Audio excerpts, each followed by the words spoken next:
Hi everyone, it's Rob here with another story for you to write. There are story ideas in the world all around you, but sometimes the best stories come from totally random ingredients and you've got no idea where they came from. Think of the writer as being like a chef.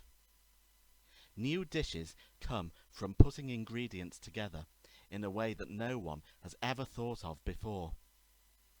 So sometimes you can just throw a few random ingredients into a story and see where it takes you. And that's what I've done today. I just used the first three things that popped into my mind as the ingredients for today's story. So here's the recipe. Write a story including all three of these ingredients. Number 1. A DJ or rap artist.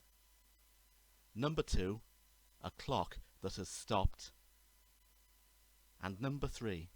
Someone says, "Hey, don't touch that." Have a go at writing the story and see where it takes you.